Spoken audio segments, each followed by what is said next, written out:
بسم اللہ الرحمن الرحیم۔ دنیا بھر سے دیکھنے اور سننے والے تمام ناظرین و سامعین کی خدمت میں السلام علیکم ورحمۃ اللہ وبرکاتہ۔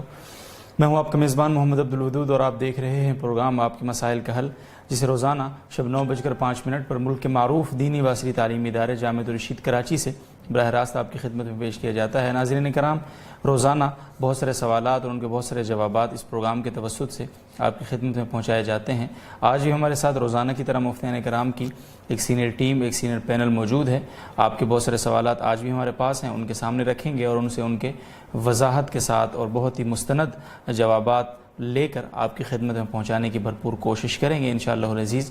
اگر آپ بھی ہم سے کوئی سوال شیئر کرنا چاہتے ہیں یا کسی بھی شرعی مسئلے کی وضاحت چاہتے ہیں تو بہت آسان سا طریقہ ہے ہمارے اس پروگرام میں شریک ہونے کا۔ آپ فیس بک پر جائیں گے اور فیس بک کے سرچ انجن میں JTR میڈیا ہاؤس لکھ کر اس پیج کو سرچ کریں گے۔ اسی پیج پر ہماری یہ لائیو ٹرانسمیشن جاری ہے، اس کا حصہ بن کر کومنٹ بار میں اپنا سوال تحریر کریں گے اور جواب کا انتظار فرمائیں گے۔ سوال تحریر کرتے وقت دو باتوں کا خیال رکھنا بہت ضروری ہے۔ ایک تو یہ کہ اپنے سوال کے ساتھ اپنا اور اپنے علاقے کا نام لکھنا مت بھولیں۔ دوسرا یہ کہ فرقہ وارانہ اور سیاسی نوعیت کے سوالات سے گریز کریں تاکہ آپ کا وقت بھی بچ سکے اور مفتیان کرام کا قیمتی وقت بھی ضائع ہونے سے بچ سکے۔ آج کے معزز مہمان ہمارے ساتھ جو موجود ہیں ان کا تعارف آپ کی خدمت میں پیش کرتے چلوں۔ سب سے پہلے ہمارے ساتھ موجود ہیں مفتی عابد شاہ صاحب۔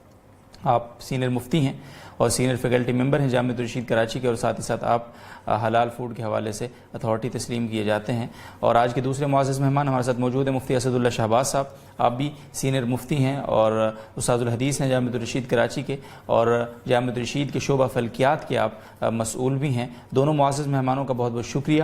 اور آج کی نشست کا باقاعدہ آغاز آپ کے سوالات کے ساتھ، اور سب سے پہلا سوال مفتی اسد اللہ شہباز صاحب کی خدمت میں عمر صاحب نے پوچھا ہے کراچی سے۔ وہ پوچھتے ہیں کیا غیر مسلم کو بھائی بولنا درست ہے؟ بسم اللہ الرحمن الرحیم۔ دیکھیے، غیر مسلم کئی قسم کے ہیں، ان میں سے بعض غیر مسلم مثلا ہندو ہے، یہودی ہے، سکھ ہے، عیسائی ہے، یہ بھی غیر مسلم ہیں۔ اور لیکن ایک اور بھی کیٹیگری ہے جیسے مرزائی ہے، قادیانی ہے، یہ بھی غیر مسلم ہے، لیکن ان کو ہم مرتدین کہتے ہیں۔ تو جو حضرات عام غیر مسلم ہیں ان کو کسی آدمی نے بھائی بول دیا تو کوئی حرج نہیں ہے، لیکن اس میں ایک بات ذہن میں رہنی چاہیے کہ ان کو اگر کسی نے بھائی بولا ہے یا اس کے ساتھ کوئی تعلق پیدا کیا ہوا ہے تو وہ فقط مودت کا تعلق ہونا چاہیے، یعنی ایسا تعلق ہو کہ جس میں یہ دلی طور پر تو اس کو اتنی اہمیت نہیں دے رہا، لیکن ظاہراً الفاظ کے طور پر اس کو، جس کو مدارات کہتے ہیں، صحیح، مدارات کا تعلق جو ہے نا وہ تو قائم کیا جا سکتا ہے، لیکن مودت جس کو کہا جاتا ہے کہ بہت زیادہ گہرا تعلق اور دلی طور پہ اس کے ساتھ اچھا رشتہ رکھنا، یہ جائز نہیں ہے۔ مدارات اس کو کہتے ہیں کہ جس میں جس کو ہم لوگ عربی میں کہتے ہیں بذل الدنیا لفائدۃ دنیاویۃ او دینی، کسی دینی یا دنیاوی فائدے کے لیے اپنی دنیاوی کوئی چیز خرچ کر دینا۔ مثلا میں نے کسی کے ساتھ مسکرا کر بات کی، کسی کے ساتھ اچھے لہجے سے بات کی، کسی ہندو کے ساتھ، مقصد میرا یہ تھا کہ وہ کل کو مسلمان ہو جائے یا وہ مسلمانوں کے بارے میں اچھا گمان رکھے، تو یہ کہنے میں کوئی حرج نہیں ہے۔ لیکن جو دوسری کیٹیگری میں نے ذکر کی ہے مرتدین کی، تو وہ کیونکہ پہلے وہ مسلمان تھے اور اس کے بعد پھر انہوں نے واپس وہ کافر ہو گئے، یا پھر انہوں نے کسی اور کو پیغمبر ماننا شروع کر دیا، تو اس وجہ سے ان کے اوپر مرتد کا حکم لگتا ہے۔ جب مرتد کا جو حکم ہے اس کے ساتھ کسی قسم کو کوئی تعلق نہیں رکھنا ہے، اس کے ساتھ نہ معاملات کرنے ہیں، نہ اس کے ساتھ معاشرت میں کوئی تعلق رکھنا ہے، اس سے ہر قسم کا بائیکاٹ کرنا چاہیے، اور کسی قسم کا اگر تعلق رکھے گا تو یہ جائز نہیں ہے۔ اگر اس کو کہیں کوئی کسی مجبوری کی وجہ سے اس کے ساتھ بات کرنی پڑ گئی تو کر لے، لیکن اس کو دلی طور پر اچھا سمجھنا یا خصوصاً اس کو مسلمان سمجھنا، یہ بالکل اس آدمی کے لیے خود اس کے ایمان کا خطرہ ہوتا ہے۔ مثلا کسی نے مرزائی کو یا قادیانی کو مسلمان سمجھ لیا تو خود اس کا ایمان خطرے میں ہے، اس کو وہ مسلمان نہیں رہے گا۔ جب مسلمان نہیں رہے گا تو اس کا نکاح بھی خطرے میں ہوگا، اس کو دوبارہ سے نکاح پڑھانا پڑے گا اپنا، اور ایمان کی تجدید کرنی پڑے گی اگر کسی مرزائی کو وہ مسلمان سمجھتا ہے تو۔ اگر دوسرے مسلمان ہیں اور دوسرے جو نان مسلم ہیں ان کے ساتھ علیگ صلح کرنے میں کوئی حرج نہیں ہے۔ اللہ تعالیٰ حفاظت فرمائے جی، بہت شکریہ مصعب۔ اور اگلا سوال ہے جی مفتی عابد شاہ صاحب کی خدمت میں، اور سوال ہم سے پوچھا ہے ادیب الرحمان صاحب نے ہری پور سے۔ پوچھتے ہیں جی جنابت کی حالت میں کسی برتن کے اندر ہاتھ ڈال دیا تو کیا وہ پانی ناپاک ہو جائے گا، اور کیا اس پانی سے غسل جنابت کیا جا سکتا ہے یا نہیں؟ یہ سلسلے میں پہلی بات سمجھنے کی یہ ہے کہ جنابت کی صورت میں جو ناپاکی ہوتی ہے وہ ایک حکمی قسم کی ناپاکی ہے، حقیقی ناپاکی نہیں ہے. تو اس لیے پانی کسی چیز کو چھو لینے سے یا کسی پانی میں ہاتھ ڈالنے سے وہ پانی ناپاک نہیں ہوگا. البتہ ایک بات فقہائے کرام نے لکھی ہے کہ اگر چھوٹے برتن میں پانی ہے، جیسے بالٹی میں پانی ہوتا ہے، اور اس میں غسل جنابت کرنے سے پہلے ہاتھ ڈال دیا گیا، تو اصولی طور پر اس ہاتھ ڈالنے کی وجہ سے وہ پانی مستعمل پانی بن جائے گا، جس سے وضو اور غسل جائز نہیں ہوتا. وہ پانی پاک تو ہوتا ہے لیکن مطہر نہیں ہوتا، اس سے وضو اور غسل جائز نہیں ہوتا. تو اس لیے عام حالات میں جب تک غسل نہ کیا ہو اس طرح بالٹی میں ہاتھ نہیں ڈالنا چاہیے. البتہ اگر کہیں پر مجبوری ہو، جیسے بعض اوقات کوئی اور برتن نہیں ہوتا جس سے پانی نکالا جا سکے، تو ایسی صورت میں ہاتھ ڈالنے سے وہ پانی پر نہ مستعمل ہونے کا حکم نہیں لگے گا. حرج کی وجہ سے اس طرح سے بھی غسل ہو جائے گا. ٹھیک ہے جی، بہت شکریہ. مصعب اعجاز احمد صاحب کا سوال ہے جی گھٹکی سے، پوچھتے ہیں کیا آدمی اپنا نکاح خود پڑھا سکتا ہے؟ جی، اس میں بھی نکاح کی حقیقت سمجھنی چاہیے. جیسے انہوں نے پڑھا سکتا ہے کا لفظ کہا ہے، تو اس سے یہ معلوم ہوتا ہے کہ عام طور پر یہی تاثر ہے کہ نکاح اس کو کہا جاتا ہے کہ خطبہ پڑھنے سے، جو نکاح کا خطبہ پڑھا جاتا ہے اس سے نکاح ہوتا ہے. نکاح حقیقت میں ایجاب اور قبول سے ہوتا ہے. ایجاب اور قبول کا مطلب یہ ہے کہ دلہا اور دلہن خود یا ان کی طرف سے ان کا وکیل جو ہے وہ ایک دوسرے کو یہ کہتے ہیں کہ میں نے آپ کو قبول کیا، میں نے نکاح کیا، دوسرا کہے کہ میں نے قبول کیا. اور جس وقت وہ یہ کہیں اس وقت دو گواہ موجود ہوں. تو بس یہ حقیقت ہے نکاح کی. اگر یہ حقیقت موجود ہے تو نکاح ہو جاتا ہے. اس کے علاوہ خطبہ پڑھنا جہاں تک ہے تو وہ محض سنت اور مستحب ہے، اور وہ خطبہ کوئی بھی پڑھ سکتا ہے. دلہا جو جس کا نکاح ہو رہا ہے وہ خود بھی اپنے نکاح پڑھا سکتا ہے، وہ اپنے نکاح کا خطبہ پڑھ سکتا ہے. بہت شکریہ مصعب. مفتی اسد اللہ شہباز صاحب، سوال ہے عبدالصمد صاحب کا اٹک سے، اور آپ کی گزشتہ سوال میں اس کی وضاحت بھی فرما دی ہے. کوئی شخص قادیانیوں کو بھائی کہے اور انہیں مسلمان سمجھے تو کیا اس کا نکاح باقی رہے گا؟ جی، میں نے پہلے عرض کر دیا کہ قادیانی کو مسلمان سمجھنا یہ بہت ہی خطرناک بات ہے. اس سے اس کو ایمان کی بھی تجدید کرنی چاہیے اور نکاح کی بھی تجدید کرنی چاہیے. دوبارہ سے نکاح پڑھانا چاہیے اپنا، دوبارہ سے. وہ کیونکہ مرتد ہیں جی، مرتد ہیں، اور اس کے اگر آپ کسی عالم سے مل کر ان کے بارے میں تمام عقائد وغیرہ اس کے معلوم کرنے چاہیے کہ ان کے عقیدہ کیا ہے. جب اس کے عقائد معلوم ہو جائیں گے تو خود بخود ایسا شخص اس کو مسلمان نہیں سمجھے گا. تو پہلے تو اس کو اپنے کچھ معلومات میں اضافہ کرنا چاہیے، اور اگر وہ اپنی جہالت کی وجہ سے ان کو مسلمان سمجھتا ہے، اگر اس کو کوئی معلوم نہیں ہے کہ ان کا عقیدہ کیا ہے، پھر تو وہ معذور ہوگا کیونکہ اس کو علم ہی نہیں ہے. لیکن اگر اس کو پتہ ہے کہ وہ ایک الگ نبی کو مانتے ہیں اور وہ نبی اکرم صلی اللہ علیہ وسلم کی شان میں گستاخی کرتے ہیں، تو اگر ان کو معلوم بھی ہے اور پھر بھی ان کو مسلمان سمجھتا ہے تو پھر یہ خود اس کا یہ ایمان سے خارج ہو جائے گا اور اس کا نکاح بھی اس کا ٹوٹ جائے گا. بہت شکریہ صاحب. عادل صاحب کا سوال ہے سوئٹزرلینڈ سے. وہ یہ پوچھتے ہیں کہ ایک آدمی اپنے بچے کو اس نیت کے ساتھ حفظ کرواتا ہے کہ اس کی مغفرت کا سامان ہو جائے، لیکن اپنے اعمال ٹھیک نہیں کرتا، تو کیا حکم ہے اس کی؟ دیکھیں، ایک روایت میں آتا ہے من بطأ بہ عملہ لم یسرع بہ نسبہ، کہ جس شخص کا اعمال اس کو ایسے اعمال نہیں ہے وہ جنت میں لے جا سکیں، تو پھر اس کا نسب نامہ یا کوئی دوسروں کی سفارش وہ اس کو کام نہیں آئے گی. بلکہ ایک کہیں میں نے پڑھا تھا، اس کی صحیح سند تو مجھے معلوم نہیں ہے، لیکن ایسا ہے کہ نبی اکرم صلی اللہ علیہ وسلم نے خود حضرت فاطمہ رضی اللہ تعالیٰ عنہ سے کہا تھا کہ آپ کا نسب آپ کو فائدہ نہیں دے گا، آپ کے اعمال آپ کو فائدہ دیں گے. تو لہذا یہ شخص جو یہ کام کر رہا ہے کہ اپنے بچے کو حفظ کرا رہا ہے، بہت اچھی بات ہے، اور اس کے بارے میں بہت فضائل بھی آتے ہیں، اور یہ بھی آتا ہے کہ وہ 10 لوگوں کی سفارش بھی کرے گا، بعد میں 70 لوگوں کی سفارش کے بارے میں بھی آتا ہے. لیکن اس پر اعتماد کر کے بیٹھ جانا اور خود کوئی عمل نہ کرنا، یہ انتہائی قبیح عمل ہے. اگر اپنے بیٹے کو اس نے دیندار بنایا ہے تو خود اس کو بھی دیندار بننا چاہیے. جتنے فرائض ہیں، واجبات ہیں، وہ ادا کرتا رہے. البتہ اس کو اس بچے کا ثواب ملے گا. جب یہ فوت ہو جائے گا تو بچہ قرآن پڑھے گا، اس کا ثواب ملے گا. اس پر اس نے خرچ کیا ہے، محنت کی ہے، بہت بڑا ثواب ملے گا اس کو. لیکن اس کا مطلب یہ نہیں ہے کہ خود عمل کرنا چھوڑ دیں. خود بھی عمل کرنا چاہیے، فرائض واجبات پورے کرنے چاہیے، پھر آخرت میں اللہ تعالیٰ کے اوپر چھوڑا جائے. جزاکم اللہ صاحب. مفتی عابد شاہ صاحب، سوال ہے مریم ریاض صاحبہ کا. اگر لیکوریا کی شکایت اتنی زیادہ ہو کہ پاکی کے ساتھ پوری نماز نہیں پڑھی جا سکتی تو کیا حکم ہوگا؟ جی، لیکوریا اگر اتنی کثرت سے آ رہا ہے کہ پورے نماز کے وقت میں اتنا وقت نہیں ملتا، جیسے مثلا 5 منٹ کہ جس میں وہ صرف فرض نماز جو ہے وہ پڑھ سکے، تو ایسی صورت میں ایسی خاتون پر معذور کے احکام جاری ہوں گے، اور معذور کا حکم یہ ہے کہ وقت داخل ہونے پر وہ ایک مرتبہ وضو کر لے، تو اس وقت کے اندر اس عذر کی وجہ سے پھر اس کا وضو نہیں ٹوٹتا ہے، اس وقت کے اندر جتنی نمازیں وہ چاہے اس وضو سے پڑھ سکتی ہے۔ اور باقی لیکوریا میں اگر کوئی روئی وغیرہ رکھ دینے سے وہ رک جاتا ہے اور اتنا موقع مل جاتا ہے کہ وہ اس میں نماز پڑھ سکے، تو ایسی صورت میں اس کا اہتمام کرنا بھی ضروری ہوگا۔ البتہ اگر روئی رکھنے کے باوجود وہ آتا رہے تو پھر ایسی خاتون معذور شمار ہوگی، اور اس کے لیے یہ حکم ہے کہ کپڑے بدل لے نماز شروع کرنے سے پہلے، اگر کپڑوں پہ ناپاکی لگی ہوئی ہے، لیکن یہ بھی اس وقت جب کہ کپڑے بدلنے کا فائدہ ہو۔ کپڑے بدلنے کا فائدہ ہونے کا مطلب یہ ہے کہ نماز کے دوران دوبارہ کپڑوں کے ناپاک ہونے کا اندیشہ نہ ہو، اور اگر نماز کے دوران دوبارہ کپڑوں کو وہی ناپاکی لگنے کا اندیشہ ہے تو ایسی صورت میں اس کے لیے کپڑے بدلنا بھی ضروری نہیں ہے، وہ اسی کپڑوں کے ساتھ نماز پڑھ سکتی ہے۔ ٹھیک ہے جی، بہت شکریہ مصعب۔ جبران صاحب کا سوال ہے کراچی سے، وہ یہ پوچھتے ہیں طلاق کا شرعی طریقہ کیا ہے، ذرا سی وضاحت فرما دیں۔ طلاق کی فقہائے کرام نے 3 قسمیں ذکر فرمائی ہیں، احسن، حسن اور بدعی۔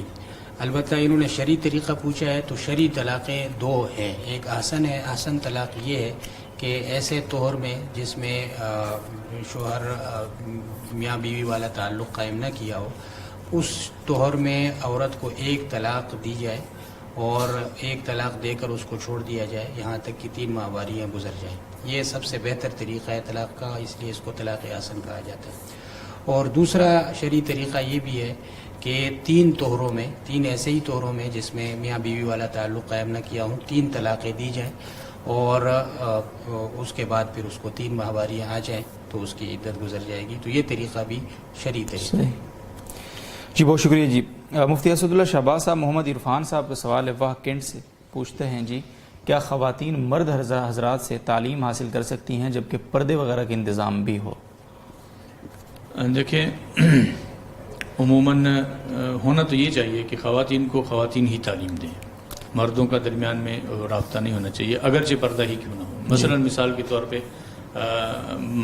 بنات کے مدارس ہیں، بہت سارے بنات کے مدارس ہیں، اس کے اندر اصل طریقہ کار یہی ہے کہ خواتین ہی ان کو پڑھائیں، وہی سبق سنیں، وہی ان کا تعلیم اور تربیت کا بندوبست کریں، مرد حضرات نہ ہوں۔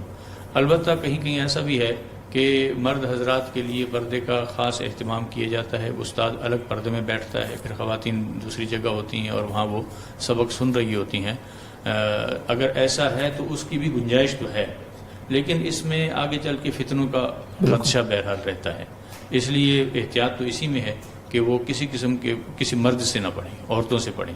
ہاں البتہ بعض کتابیں ایسی ہوتی ہیں جو کوئی خاتون نہیں پڑھا سکتی، یا کسی مدرسے میں اس کا بندوبست نہیں ہے، تو پھر کسی مرد سے تعاون لیا جائے، لیکن مکمل پردے کا اہتمام ہو اور اس میں خواتین کی آواز وہاں تک نہ پہنچے، اور بولے نہ، باتیں نہ کریں، اور فقط مرد کی آواز اسپیکر کے ذریعے سے وہاں تک اگر پہنچتی ہے تو بہت اچھی بات ہے۔ اگر دوسرا کوئی پردہ وغیرہ اتنا موٹا ہونا چاہیے جس سے خواتین نظر نہ آئیں، تو اس کا بھی بعض حضرات نے اجازت تو دی ہے، لیکن اصل طریقہ یہ ہے کہ خواتین کو خواتین پڑھائیں اور مردوں کو مرد پڑھائیں۔ جی بہت شکریہ جی۔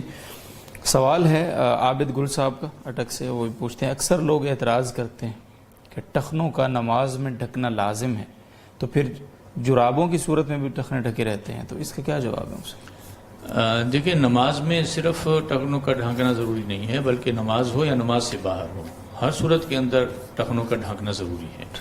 یعنی نماز میں بھی ٹخنوں کا کھلا رہنا، ڈھانکنا نہیں، ٹخنوں کا کھلا رہنا چاہے نماز میں ہو یا نماز سے باہر، دونوں صورتوں میں جائز نہیں ہے۔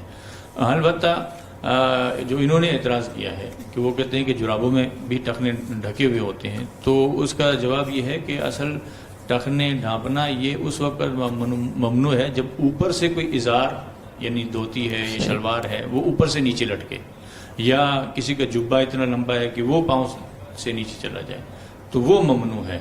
اس کو عربی میں کہا جاتا ہے من جر ثوبہ خیلا، جو متکبرانہ طور پر اپنے کپڑوں کو ٹخنوں سے نیچے لٹکاتا ہے، اس کے بارے میں ہے۔ تو اور اسی بارے میں وہ بھی ہے ما اسفل من الکعبین من الازار فی النار، حدیث کے اندر صراحت بھی ہے کہ جو نیچے ٹخنے ہیں اور ازار جو ٹخنوں سے نیچے چلی جائے گی تو وہ حصہ جہنم میں چلے گا. تو وہ چاہے نماز میں ہو یا نماز سے باہر، دونوں صورتوں میں ٹخنوں کا کھلا رہنا ضروری ہے.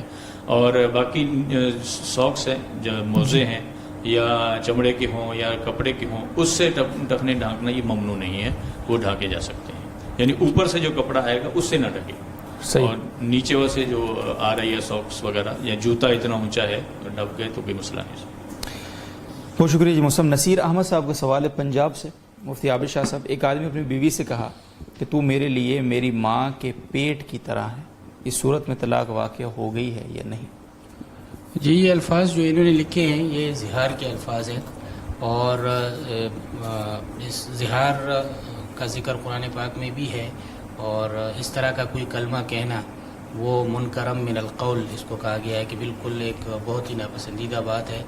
اور اس کی حقیقت فقہی طور پر یہ ہے کہ ایک آدمی اپنی بیوی کے کل بدن کو یا اس کے بدن کے ایسے عضو کو جس سے کل بدن کو تعبیر کیا جاتا ہے، جیسے سر ہے مثلا، اس سے یا شائع حصہ کو یعنی آدھا یا نصف یا اس طرح اس حصے کو تشبیہ دیتا ہے اپنے والدہ کی ایسے عضو کے ساتھ جس کو دیکھنا جائز نہیں ہوتا. تو پیٹ بھی ان اعضاء میں سے ہے جس کو دیکھنا جائز نہیں ہے، اور اس نے بیوی کے کل کو اپنی والدہ کے پیٹ کے ساتھ تشبیہ دی ہے، اور حرف تشبیہ کا بھی ذکر کیا ہے. تو حرف تشبیہ کا بھی ذکر ہو، یہ تینوں شرائط جہاں پر موجود ہوں تو وہاں پر زہار ہو جاتا ہے. اور زہار کا حکم یہ ہے کہ اس آدمی پر اس کی بیوی اس وقت تک حرام ہے جب تک کہ وہ کفارہ ادا نہ کرے. سورہ مجادلہ کی پہلی 3-4 آیات میں اسی کا حکم مذکور ہے کہ والذین یظاہرون من نسائہم ثم یعودون لما قالوا فتحریر رقبۃ مؤمنہ. اس کا کفارہ یہ ہے کہ وہ ایک غلام آزاد کرے، اگر غلام نہیں ملتا تو پھر 60 مسکینوں کو کھانا کھلائے، اگر اس کی استطاعت پھر 2 مہینے مسلسل روزے رکھے، اور اگر 2 مہینے مسلسل روزے نہیں رکھ سکتا ہے تو پھر 60 مسکینوں کو 2 وقت کا پیٹ بھر کر کھانا کھلائے. تو یہ کفارہ جب تک ادا نہ کیا ہو اس وقت تک بیوی حرام رہے گی. یہ موقت زہار کا حکم ہے، اور اگر وہ معبد ہو جیسے کہ اس صورت میں ہے کہ کوئی وقت اس نے تحدید ذکر نہیں کیے تو یہ لا الہ نہایا یہ حرمت باقی رہے گی جب تک کہ کفارہ ادا نہ کرے. بہت شکریہ جی مصعب. اور محمد وسیم صاحب کا سوال ہے انڈیا سے، وہ یہ پوچھتے ہیں اگر کوئی مجبوری ہو تو ایسا کر سکتے ہیں کہ 4 فرض عشاء کے امام کے پیچھے پڑھ لیے ہم نے اور سنتیں باقی گھر میں جا کے پڑھی، تو کیا کر سکتے ہیں؟ جی سنن جو نماز کے ساتھ ہیں، نوافل وغیرہ، ان کے بارے میں شریعت کا اصل حکم اور افضل طریقہ یہ ہے کہ ان کو گھروں میں پڑھا جائے. چنانچہ رسول اللہ صلی اللہ علیہ وسلم کے زمانے میں اور صحابہ کرام کے زمانے میں جو عام معمول تھا وہ یہی تھا کہ فرض نماز جماعت کے ساتھ وہ نماز میں جماعت مسجد میں ہوتی تھی، اس کے علاوہ سنن اور نوافل گھروں پہ پڑھے جاتے تھے. اور اس قسم کے روایات میں بھی ہے کہ گھر کو قبرستان نہ بناؤ، اس میں نماز پڑھو. تو اس لیے عام اصل حکم تو یہ ہے. لیکن بعد کے زمانے میں فقہاء کرام نے جب یہ دیکھا کہ گھر میں جانے کی وجہ سے وہ بچوں میں، بیوی بچوں میں آدمی مشغول ہو جاتا ہے اور گھر کے کاموں میں، جس کی وجہ سے سنتیں رہ جانے کا اندیشہ ہوتا ہے. تو اس وجہ سے فقہاء نے فرمایا کہ اس زمانے کی مشغولیت اور مصروفیت کی وجہ سے اگر مسجد میں بھی پڑھ لیا جائے تو یہ بھی افضل ہے، یہ کوئی غیر اولا نہیں ہے. تو بس حکم یہ ہوگا کہ یہ مجبوری کی حالت کا حکم نہیں ہے، بلکہ عام حالات کا اصل حکم یہی ہے کہ اگر آدمی کو اس پر اطمینان ہو کہ گھر جا کے میں سنتیں پڑھ پاؤں گا تو اس کو گھر ہی پر سنتیں پڑھنی چاہیے. البتہ اگر ایسا کوئی کی مجبوری ہو، یعنی وہاں پہ جا کے بھولنے کا اندیشہ ہو، تو پھر مسجد میں پڑھ لیں. جزاکم اللہ خیر. مفتی اسد اللہ شہباز صاحب، سوال ہے کوہاٹ سے عنایت صاحب کا، پوچھتے ہیں سورہ توبہ کے شروع میں بسم اللہ نہیں پڑھی جاتی، تو اگر تلاوت کا آغاز ہی اسی صورت سے ہو تو بسم اللہ پڑھے بغیر تلاوت شروع کی جائے یا بسم اللہ پڑھ لی جائے؟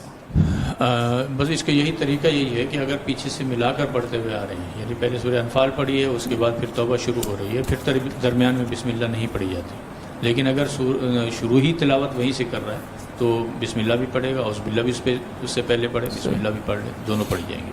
جی بہت شکریہ جی. محمد وسیم صاحب کا اگین سوال ہے جی انڈیا سے، میں نے کئی سالوں سے جمعے اور رمضان کے علاوہ کوئی نماز نہیں پڑھی ہے. اب اللہ کے رحم و کرم سے 5 وقت کی نماز پڑھتا ہوں. اتنے سالوں میں جو نمازیں قضا ہو گئی ہیں ان سب کی قضا کرنی ہوگی؟ دیکھیں جی، اس میں مسئلہ یہ ہے کہ جو نماز قضا ہو چکی ہے اور آپ نہیں پڑھ سکے اس کی قضا کرنا تو ضروری ہے۔ اس میں دو مذہب ہیں، ایک مذہب ابن حزم ظاہری رحمہ اللہ کا ہے اور بعض شافعیہ کا بھی یہ مذہب ہے۔ ان کا کہنا یہ ہے کہ جو نماز قضا ہو چکی ہے تو اب اس کو دوبارہ پڑھنے کا کوئی فائدہ نہیں ہے، وہ بہت بڑا گناہ ہے، آخرت میں اس کو عذاب ہوگا، یا دنیا میں توبہ کرے یا آخرت میں اس کو عذاب ہوگا، یہ دونوں کام میں سے ایک کام ہوگا، اس کو قضا کرنا ضروری نہیں ہے، یہ ان کا مذہب ہے۔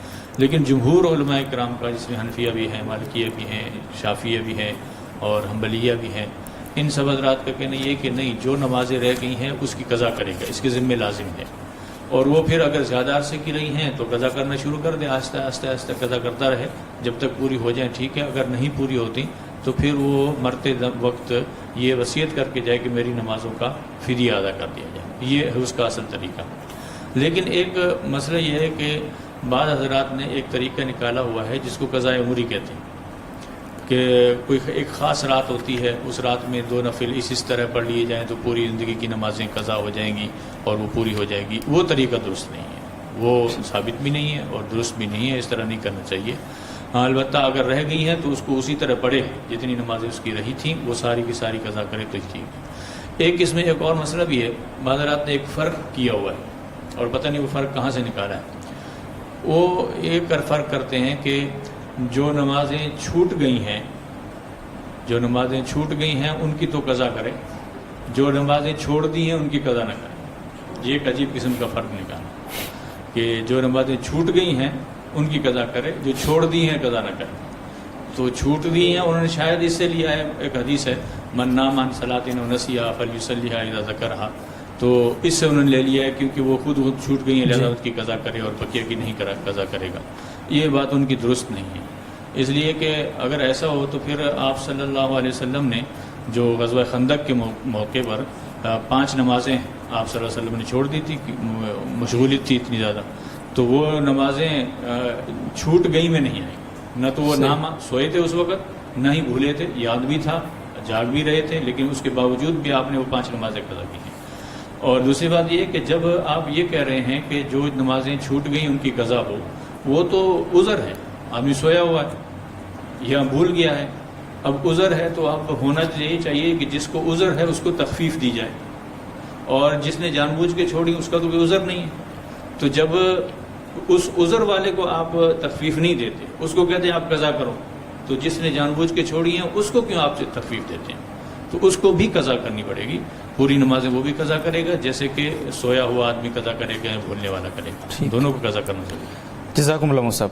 سوال ہے جی مفتی عابد شاہ صاحب سے، محمد طارق منصوری صاحب پوچھتے ہیں کراچی سے، نماز جنازہ میں کون سا درود شریف پڑھا جاتا ہے؟ جی، نماز جنازہ میں وہی درود جو درود ابراہیمی کہلاتا ہے، اور ہم نماز میں بھی اس کو پڑھتے ہیں، وہی درود پڑھنا چاہیے اور وہی درود پڑھنا افضل ہے۔ البتہ بعض الفاظ جو خاص نماز کی کتابوں وغیرہ میں لکھے ہیں، اضافہ ہے ترحمتا وغیرہ، تو ان کا بھی بعض روایات میں ذکر ہے، تو ان الفاظ کو پڑھ تو سکتے ہیں، لیکن اگر کوئی ان کو نہ پڑھے اور درود ابراہیمی پڑھے تو یہ زیادہ بہتر ہے۔ جزاک اللہ صاحب۔ معین الدین صاحب جدہ سے پوچھتے ہیں جہاں جہاں حضور صلی اللہ علیہ وسلم تشریف لے گئے ان مقامات کی زیارت کے لیے جایا جا سکتا ہے، مثلا خیبر، تبوک، حنین وغیرہ؟ دیکھیے جی، یہ بہت بڑی سعادت کی بات ہے کہ اللہ کے نبی صلی اللہ علیہ وسلم کے جہاں جہاں قدم مبارک پڑے ہیں اور جہاں آپ تشریف لے گئے ہیں، تو ہم امتیوں کے لیے اس سے بڑی سعادت کی بات کیا ہے کہ ہماری نظر، ہماری نگاہ ان جگہوں پر کم از کم پڑ جائے۔ تو اس لیے اگر کوئی آدمی یہ اس طرح کرتا ہے کہ جہاں آپ تشریف لے گئے ہیں اور وہاں وہ جاتا ہے اور ان جگہوں کا دیدار کرتا ہے، تو یہ ایک سعادت کی بات ہے، اور اس کا ایک ثبوت حضرت عبداللہ ابن عمر رضی اللہ تعالیٰ عنہ کے طرز عمل سے بھی ہے، جو صحابہ کرام میں ان صحابہ میں آتے ہیں جن کو اتباع سنت کے حوالے سے جن کی خاص شہرت ہے۔ تو وہ جب بھی مکہ سے مدینہ جایا کرتے تھے تو اسی راستے سے جاتے تھے جس راستے سے اللہ کے نبی صلی اللہ علیہ وسلم نے ہجرت کی تھی، اور جہاں جہاں آپ صلی اللہ علیہ وسلم نے قیام فرمایا تھا وہاں قیام کرتے تھے اور وہاں 2 رکعتیں بھی پڑھتے تھے۔ تو اس لیے اگر کوئی آدمی اس طرح اللہ کے نبی سے اپنے محبت کے اظہار کے لیے یا تبرک کے لیے ان مقامات پر جاتا ہے تو یہ بالکل سعادت کی بات ہے، شرعاً اس میں کوئی حرج نہیں۔ جزاک اللہ صاحب۔ سوال ہے جی محمد وسیم صاحب کا انڈیا سے، بلکہ میں مفتی اسد اللہ شہباز صاحب کی طرف جاؤں گا۔ شیراز صاحب کا سوال پہلے ہم لیتے ہیں۔ پوچھتے ہیں جی ایسا شخص جس کی پہلی بیوی سے بچے ہوں وہ ایسی عورت سے شادی کرے جس کے پہلے خاوند سے بیٹی ہے، جب یہ بچے بالغ ہوں گے تو کیا ایک گھر میں اکٹھے رہ سکتے ہیں؟ جی ہاں، ان کا آپس میں کوئی رشتہ نہیں ہے، وہ اس بیوی کے پہلے شوہر سے جی، اور یہ اس کی پہلی بیوی سے، صحیح، لہذا آپس میں محرمیت کا کوئی رشتہ نہیں ہے، ایک گھر میں رہیں گے لیکن اور ہوں گے یہ نامحرم، صحیح، نامحرم ہوں گے، لہذا شرعی پردہ کرنا ہوگا۔ اور اس کی آسان صورت پھر یہ ہے، کیونکہ گھر میں شرعی پردہ کرنا بہت مشکل کام ہوگا، تو آسان صورت یہ ہے کہ اگر ممکن ہے تو ان کا آپس میں نکاح کر دیا جائے، صحیح، اس بچی کا کسی ایک بچے سے نکاح کر دیا جائے تو گھر میں آرام سے رہیں، کوئی حرج نہیں ہے اس میں۔ ٹھیک ہے جی، بہت بہت نوازش جی مصعب۔ کائنات ظفر صاحبہ کا سوال ہے، قبروں پر کتبے لگانا کیسا ہے؟ اگر کوئی مشہور شخصیت ہو یا کوئی بزرگ ہو اور لوگ وہاں فاتحہ پڑھنے آتے ہوں تو کیا نشانی کے لیے کتبہ لگا سکتے ہیں؟ جی ہاں، کتبہ لگانا جائز تو ہے کہ اس کی جگہ پہ کوئی کتبہ لگا دیا جائے تاکہ صحیح، پہچان رہے کہ یہ فلاں کی قبر ہے، لیکن اس بات کا خیال رکھنا چاہیے کہ اس کے اوپر کلمہ شریف یا مقدس کلمات یہ وغیرہ نہیں لکھنی چاہیے، کیونکہ قبرستان میں عموماً کتے وغیرہ یہ ساری چیزیں گھومتی رہتی ہیں، اور کتے کی عادت ہوتی ہے کہ جو اونچی جگہ ہوتی ہے وہاں ٹانگ اٹھا کے پیشاب کرتا ہے، تو اس سے بہت زیادہ بے ادبی ہوتی ہے۔ کلمہ پاک کی یا اللہ تعالیٰ کا نام لکھا ہوا ہے یا محمد صلی اللہ علیہ وسلم کا نام لکھا ہوا ہے، تو یہ چیزیں اس کے اوپر نہیں لکھنی چاہیے۔ محض پہچان کے لیے کسی نے کتبہ لگا دیا کہ یہ فلاں کی قبر ہے تو کوئی حرج نہیں لگا سکتا۔ شکریہ مصعب۔ قبر ہی کے متعلق سوال ہے، محمد عارف صاحب پوچھ رہے ہیں ریاض سے، ہم نے والد مرحوم کی قبر شرعی اصولوں کے مطابق کچی بنائی، ہم چاروں بھائی گاؤں سے باہر مختلف شہروں میں رہتے ہیں، گاؤں سے ایک رشتہ دار نے اطلاع دی ہے کہ قبر میں چوہوں نے سوراخ کر دیے ہیں، ہم قبر کی حفاظت کے لیے کوئی مستقل انتظام کرنا چاہتے ہیں اس کا، تو اس انتظام کا طریقہ کار کیا ہوگا شرعی؟ جی، انتظام کا طریقہ تو بظاہر یہ یہی کرنا چاہتے ہوں گے کہ اس کو پکا کر دیں، جی، تو قبر کو پکا کرنا سیمنٹ وغیرہ سے یہ تو جائز نہیں ہے، جیسے انہوں نے سنت کے مطابق کچی بنائی ہے کچی ہی رہنے دیں، ہاں البتہ جب کبھی وہاں جانا ہو تو ان سوراخوں کو یا اگر وہ بیٹھ گئی ہے تو اس کو بھر دیا جائے، پور کر دیا جائے، باقی اس کو دوبارہ سے پکا کرنا یہ جائز نہیں ہے، اس کو اسی طرح کچا ہی رہنے دیں۔ ٹھیک ہے جی، بہت شکریہ مصعب۔ حذیفہ معاذ صاحب کا سوال ہے، کیا کرسی اور میز پر کھانا خلاف سنت؟ آپ صلی اللہ علیہ وسلم کا ارشاد ہے کہ آکل کما یاکل العبد، میں اس طرح کھانا کھاتا ہوں جیسے ایک غلام بیٹھ کے کھانا کھاتا ہے، صحیح، اور آپ صلی اللہ علیہ وسلم کھانے کو انتہائی ادب کے ساتھ رکھتے تھے، ان کو بہت اکرام، کیونکہ اللہ تعالیٰ کا دیا ہوا رزق ہے، تو اس رزق کی جتنی قدر کریں گے اتنا اللہ تعالیٰ رزق اور بھی دے گا، تو طریقہ تو اس کا یہی ہے، مسنون طریقہ آپ صلی اللہ علیہ وسلم نے جس پہ عمل کیا تھا وہ تو یہی کہ نیچے دسترخوان لگا کے کھاتے تھے، صحیح، لیکن اس کے علاوہ کسی اور طریقے سے کھانا، جیسے کہ انہوں نے کہا ہے میز پہ بیٹھ کر کھانا، اس کو ہم ممنوع یا حرام یا ناجائز نہیں کہہ سکتے۔ اگر کہیں ایسا موقع ہے کہ وہاں میز کرسی پہ کھانا لگا ہوا ہے اور یہ الگ سے اٹھا کے اور کھانا نیچے بیٹھ جائے گا، یہ ایک عجیب بھدا سا طریقہ لگے گا، تو وہاں کھانا جائز ہے۔ اس کا البتہ بعض حضرات نے یہ بھی طریقہ لکھا ہے کہ اگر کرسی میز پہ کھانا پڑ جائے تو پھر اپنی ٹانگیں اٹھا کے کرسی کے اوپر رکھ لے، یہ بھی ایک طریقہ بعض حضرات نے لکھا ہے، لیکن کوئی ضروری نہیں ہے، میز کرسی پہ کھانا کھایا جا سکتا ہے۔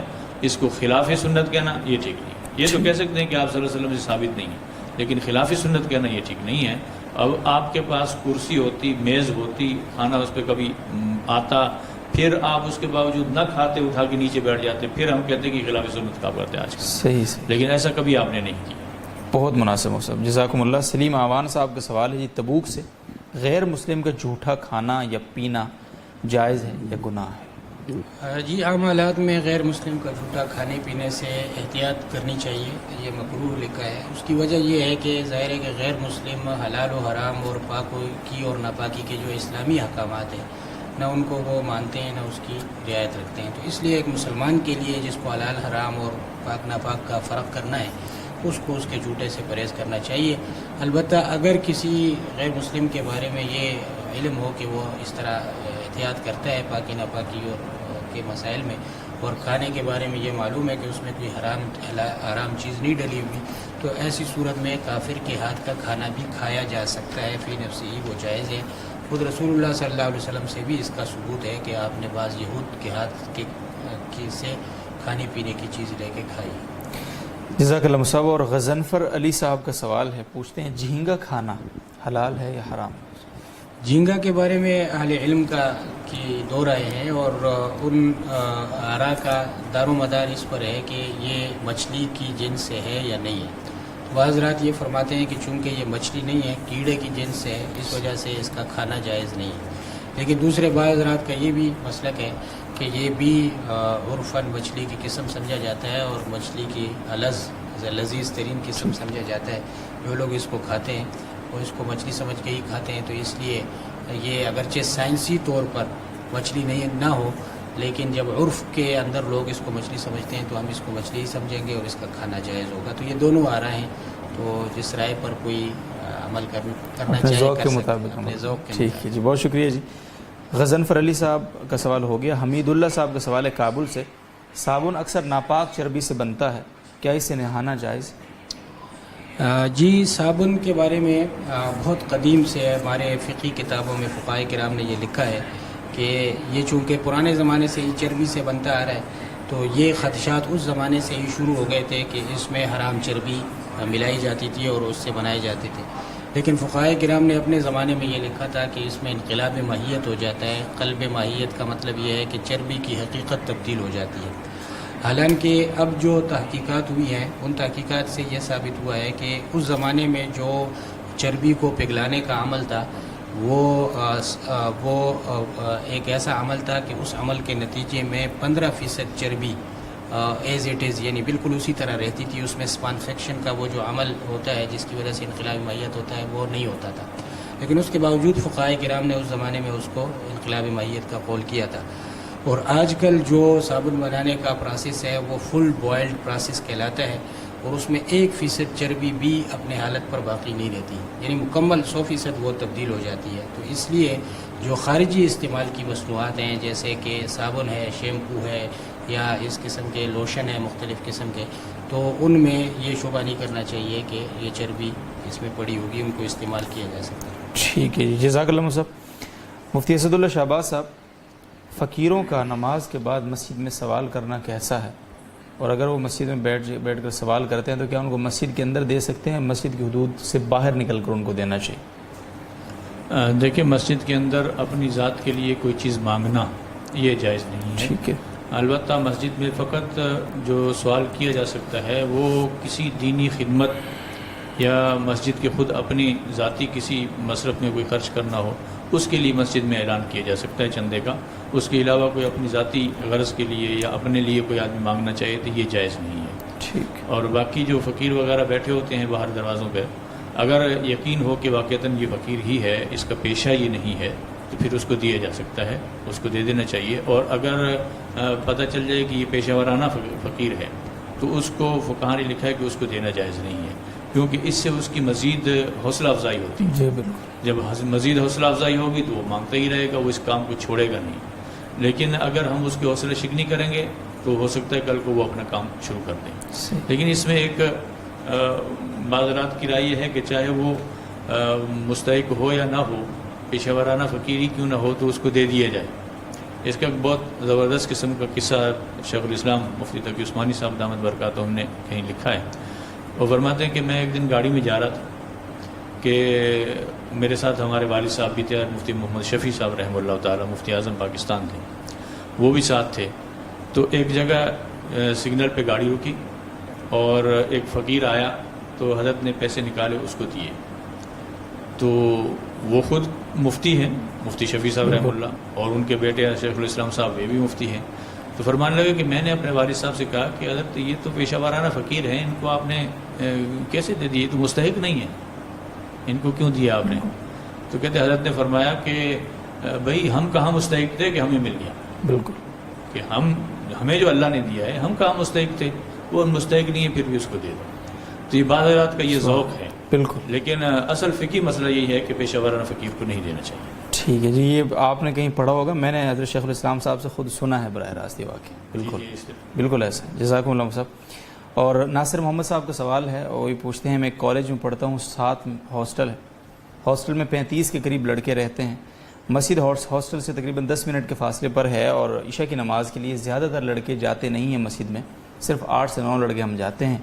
تو ہم نے یہ مشورہ کیا کہ ہم اگر یہیں ہاسٹل میں اپنی نماز جماعت کے ساتھ شروع کر لیتے ہیں تو جو باقی لڑکے غفلت کی وجہ سے مسجد نہیں جا پاتے تو وہ یہاں جماعت میں شریک ہو جائیں گے. لیکن اس پر بہت سارے ساتھیوں نے اعتراض کیا کہ جب قریب میں مسجد ہے تو یہاں جماعت کروانا جائز نہیں ہے. آپ کیا فرماتے ہیں اس پر؟ جی ان کی بات بالکل درست ہے کہ جب مسجد قریب میں ہے تو وہیں جانا چاہیے, وہیں نماز کے جماعت کے ساتھ پڑھنی چاہیے. جو بچے پیچھے لڑکے رہ جاتے ہیں نہیں پڑھتے ان کو ترغیب دی جائے اور ان کو فضائل سنائے جائیں تو ان جماعت کے یہ فضائل ہیں. کیونکہ جماعت مسجد کی جماعت چھوڑنے پہ بہت سخت وعید ہے. نبی اکرم صلی اللہ علیہ وسلم نے ایک دن فرمایا کہ میرے دل میں آتا ہے کہ میں کسی دوسرے آدمی کو نماز پڑھانے کے لیے یہاں چھوڑوں اور خود میں چلا جاؤں ان لوگوں کے پاس جو اپنے گھروں میں بیٹھے ہوئے ہیں نماز کے لیے نہیں آئے, ان کے اوپر جا کے ان کے گھروں کو جلا دوں. اگر اس میں بچے اور عورتوں کے ہونے کا خدشہ نہ ہوتا تو پھر میں یہ کام کر دیتا. اتنی سخت وعید ہے تو لہذا ان کو سمجھانا چاہیے جو پیچھے لوگ ہیں اور ان کو اپنے ساتھ کسی طرح بہت سارے طریقے ہیں اس کے کسی طرح ان کو اپنے ساتھ وہاں مسجد تک لے جائے, وہاں جماعت نہ کروائیں. ہاں البتہ اگر کہیں کسی نے جماعت کرا لی اس کے باوجود بھی تو یا وہ نہیں جا سکے اور اب یہاں نماز پڑھنا چاہتے ہیں اور ایک دو آدمی ہیں اضافی زیادہ لوگ ہیں تو آپس میں ان کو جماعت کرانی چاہیے اور اس کی نماز ہو جائے گی. اور اگر البتہ یہ ہم نہیں کہہ سکتے کہ مسجد میں اگر وہ نہیں جاتے آپ کی بات پر تو پھر ان کے پیچھے نماز ہوگی ہی نہیں, ایسا نہیں کہہ سکتے. نماز تو بہرحال ان کی ہو جائے گی لیکن ترغیب دینی چاہیے. یہ گناہ کا کام ہے پیچھے بیٹھے رہنا. جزاکم اللہ صاحب. عباس خان صاحب مالاکنڈ سے مفتی عابد شاہ صاحب سے پوچھتے ہیں جی اگر بہن بھائی غریب ہوں, اگر بہن غریب ہو, بھائی کا ذکر نہیں, اگر بہن غریب ہو تو کیا بھائی اسے زکوٰۃ دے سکتے؟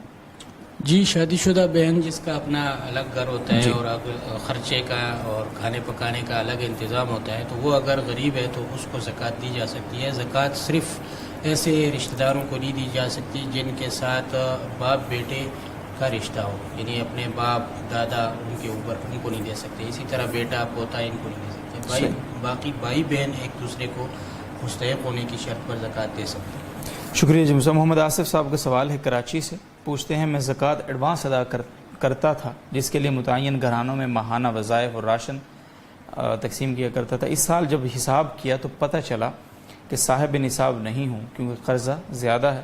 تو جو زکوٰۃ اس سال ادا کی ہے اس کی کیا حیثیت ہے؟ نیز اگر یہ سلسلہ جاری رکھوں, زکوٰۃ کی نیت سے دیتا رہوں یا صدقہ خیرات کی نیت کروں, آپ کیا فرماتے ہیں؟ جی دو باتیں. ایک تو یہ ہے کہ اگر یہ اس سلسلے کو جاری رکھتے ہیں تو کیا آئندہ یہ زکوٰۃ میں اس کو کاؤنٹ کر سکتے ہیں یا نہیں؟ تو اس کا جواب تو یہ ہے کہ نہیں کر سکتے ہیں. اس کی وجہ یہ ہے کہ زکوٰۃ ایڈوانس میں دینا جائز ہے لیکن اس شرط پر کہ آدمی نصاب کا مالک ہو. نصاب کا مالک ہونا یہ زکوٰۃ کے واجب ہونے کا سبب ہے.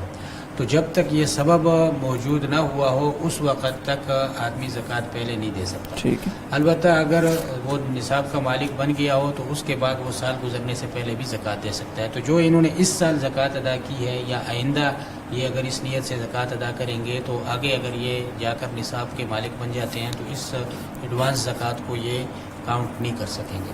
تو یہ تو پہلی بات ہے. دوسری بات یہ کہ انہوں نے کہا کہ میں جاری رکھوں یعنی تو بہت اچھی بات ہے کہ باوجود مقروض ہونے کے آپ اگر اس ایک نیکی کو جو آپ نے شروع کر دی ہے کہ کئی گھروں میں آپ راشن دیتے ہیں اس کو اگر آپ جاری رکھتے ہیں تو یہ بہت بڑے ثواب کا کام ہے, اس پر آپ کو اجر ملے گا.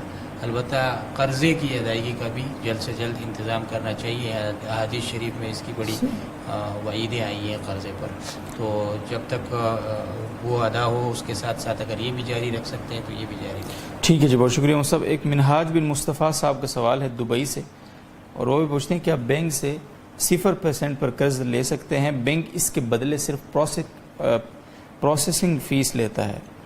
جی بالکل لے سکتے ہیں. اگر کوئی بھی وہ مارک اپ اس پر چارج نہیں کرتے ہیں تو سروس چارجز اگر وہ کچھ آتے ہوں اور وہ لیتے ہوں تو اس کی گنجائش ہے. سروس چارجز کی وجہ سے یہ معاملہ وہ سودی معاملہ نہیں بنے گا اور جائز رہے گا. ٹھیک ہے جی. مفتی اسد اللہ شہباز صاحب, محمد عمر صاحب کا سوال ہے جی, پوچھتے ہیں میں یونیورسٹی میں پڑھاتا ہوں اور یہاں مسجد بنی ہوئی ہے جس میں جماعت کا وقت مقرر ہے. بعض اوقات کلاس کی وجہ سے جماعت رہ جاتی ہے, کیا فارغ ہونے کے بعد کچھ دوست مل کر جماعت کروا سکتے ہیں؟